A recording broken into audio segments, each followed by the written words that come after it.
ଭିତରେ ସ୍ନାନ ଯାତ୍ରା ଏକ ପୁଣ୍ୟ ଯାତ୍ରା ବୋଲି ବିବେଚନା କରାଯାଇଛି, ଯୋଉଟା କି ସ୍ନାନ ମଣ୍ଡପରେ ଆପଣଙ୍କର ଚତୁର୍ଦ୍ଧା ବିଗ୍ରହ ମୂର୍ତ୍ତି ଜଗନ୍ନାଥ ବଳଭଦ୍ର ସୁଭଦ୍ରା ଚକ୍ରରାଜ ସୁଦର୍ଶନ ବିରାଜମାନ କରିଥିବେ। ସ୍ନାନ କରୁଥିବେ ମହାପ୍ରଭୁ, ଦର୍ଶନ କରୁଥିବେ ଇନ୍ଦ୍ର ଚନ୍ଦ୍ର ବରୁଣ କୁବର ନୈଋତ ଶଙ୍କର ଭଗବାନ ଇତ୍ୟାଦି। ପୁଷ୍ପ ବୃଷ୍ଟି କରୁଥିବେ ଗନ୍ଧର୍ବ କିନ୍ନର ଉର୍ବଶୀ ନର୍ତ୍ତକୀ ମାନେ। ଆନନ୍ଦ ଆନନ୍ଦ କୋଳାହଳ ଭିତରେ ହରିବୋଲ ହୁଳହୁଳି ପଡୁଥିବ, ଶଙ୍ଖନାଦ ପଡୁଥିବ, ଘଣ୍ଟ ଘଣ୍ଟା କାହାଳି ନାଦରେ ଶ୍ରୀମନ୍ଦିର ବଡ ଦଣ୍ଡ ପ୍ରକମ୍ପିତ ହଉଥିବ। ସମସ୍ତେ ପ୍ରଭୁଙ୍କୁ ସ୍ନାନ ଯାତ୍ରାରେ ଦର୍ଶନ କରି ଏ ଜୀବନକୁ ଧନ୍ୟ କରୁଥିବେ। ନିଜେ ରାଜା ଇନ୍ଦ୍ରଦ୍ୟୁମ୍ନ କଣ କରୁଛନ୍ତି, ସେ ଯୋଉ ଗରାରେ ଯୋଉ ସଜ୍ଜିତ ହୋଇଥିବ କଣ ଜଳ, ସେ ଜଳକୁ ଅଧିମନ୍ତ୍ରିତ ଜଳକୁ ନିଜେ ରାଜା ଇନ୍ଦ୍ରଦ୍ୟୁମ୍ନ ଭଗବାନ ଜଗନ୍ନାଥଙ୍କ ମଧ୍ୟରେ କଣ କରୁଥିବେ ନା ପ୍ରଦାନ କରୁଥିବେ। ଏ ଅଧିମନ୍ତ୍ରିତ ଜଳ କଣ, ଏ ଅଧିମନ୍ତ୍ରିତ ଜଳ କାହାକୁ କୁହାଯାଏ?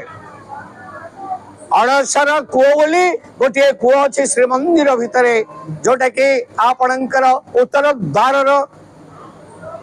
ଉତ୍ତର ଦ୍ୱାରରେ ଗୋଟିଏ କୂଅ ଅଛି, ଯୋଉ କୂଅର ନାମ ହଉଛି ଅଣସର କୂଅ।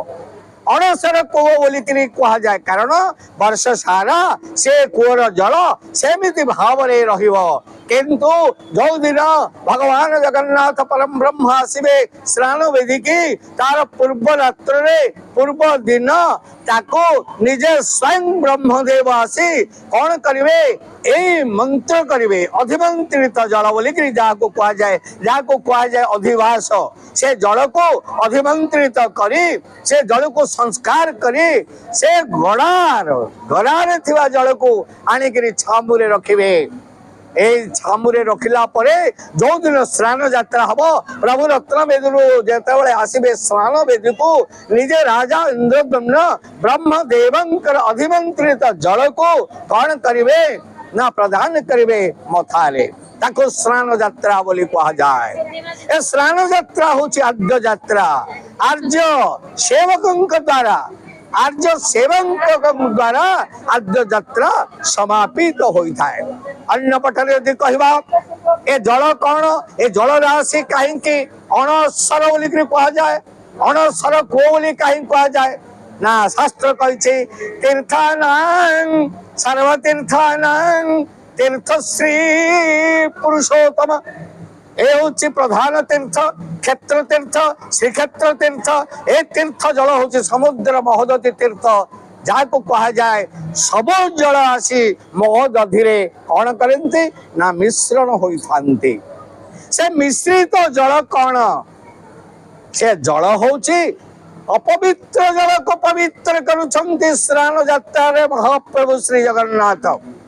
ସବୁ ଜଳ ରାଶି ମାନେ ଆସୁଛନ୍ତି କୋଉଠିକି ନା ଅଣସର କୂଅକୁ। ଏ ଅଣସର କୂଅକୁ ପ୍ରବେଶ କରିବା ପରେ ପ୍ରଭୁ ସ୍ନାନ ଲାଗି କରିବା ପାଇଁ ଯୋଉ ଆସିଥିବେ ବ୍ରହ୍ମଦେବ, ସେ ବ୍ରହ୍ମଦେବ କଣ କରୁଛନ୍ତି, ମନ୍ତ୍ରପୂତ ଭାବରେ ତାକୁ ଶୁଦ୍ଧି ପ୍ରଦାନ କରୁଛନ୍ତି, ଯାହାକୁ ଅଧିବାସ ବୋଲିକି କୁହାଯାଏ। ସମସ୍ତ ତୀର୍ଥ ଜଳ ଅପେକ୍ଷା କରିଛନ୍ତି ପ୍ରଭୁ କୋଉଦିନ ଆସିବେ, କୋଉଦିନ ଆମର ଜଳରାଶିକୁ ପ୍ରଭୁ ସ୍ନାନ କରିବେ, ତାଙ୍କର ମଥାରେ ଆମେ ଇଡ଼ିବୁ ଏବଂ ମଥାରେ ଆମେ ପ୍ରଦାନ କଲେ ଆମର ଜୀବନ ଧନ୍ୟ ହବ, ଆମ ଜଳ ପବିତ୍ର ହବ। ତେଣୁ ସମସ୍ତେ ଏଇ ଦିନଟାକୁ ଯେତେ ସବୁ ତୀର୍ଥ ଜଳ ଅପେକ୍ଷା